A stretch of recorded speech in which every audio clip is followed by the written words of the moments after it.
శంఖచక్రాలు దిద్దిన NT Ramarao గారితో అవును. తర్వాత విభేదాలు వచ్చాయి మీకు. ఎందువల్ల పరిస్థితులు అలా దారితీసాయి? విభేదాలు అంటూ ఏం రాలేదు. కృష్ణ గారికి రాజీవ్ గాంధీ గారు అంటే చాలా ప్రాణం.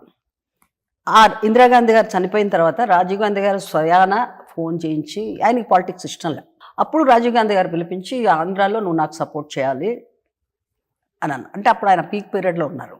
సరే, మాకు ఆయన మీద ఉన్న ఇష్టంతో ఆయన ఎంపీగా పోటీ చేశారు.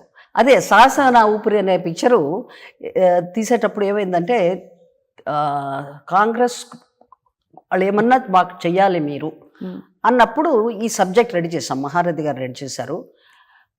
దాంట్లో ఎన్టీ రామారావు గారు లాగానే ఒక క్యారెక్టర్ని క్రియేట్ చేసి, నేను స్క్రిప్ట్ రాసుకోలేదు, పేపర్ కటింగ్, రోజు పేపర్లో ఆయన ఏం చేస్తాడో అదే స్క్రిప్ట్ కటింగ్ చేసి మహారథికి ఇచ్చి ఇది సీన్ కింద మార్చుకో అని చెప్పి అంతే చేసి దాంట్లో ఇంకా కృష్ణ గారు నా క్యారెక్టరు లవ్ ట్రాక్, అది సపరేట్గా నేను డాక్టరు అలా చేసాం. ఫస్ట్ డే థియేటర్లోకి వెళ్ళాం. దాంట్లో ఒక షాట్ ఉంటుంది, ఎన్టీఆర్ గారు అసెంబ్లీ ముందు వచ్చి ఇలాగ గ్లాస్ దింపి ఇలా చూస్తూ ఉంటారు. ఆ షాట్ రాగానే జనం అంతా, ఈ సినిమా వాళ్ళంతా ఒట్టిదేనయ్యా, విరోధం అంటారు చూడు, ఆయన సినిమాలో ఈయన యాక్ట్ చేస్తున్నాడు, ఇలా మాట్లాడుకున్నారు. అంత నమ్మారన్నమాట జనం. కొన్ని 2-3 షాట్లు అయ్యేదాకా అతనే అనుకున్నాడు. అసెంబ్లీ ముందు పడుకుంటాడు కదా, అవును, అది కూడా తీశాను. మొత్తం అన్ని పెట్టేశాను.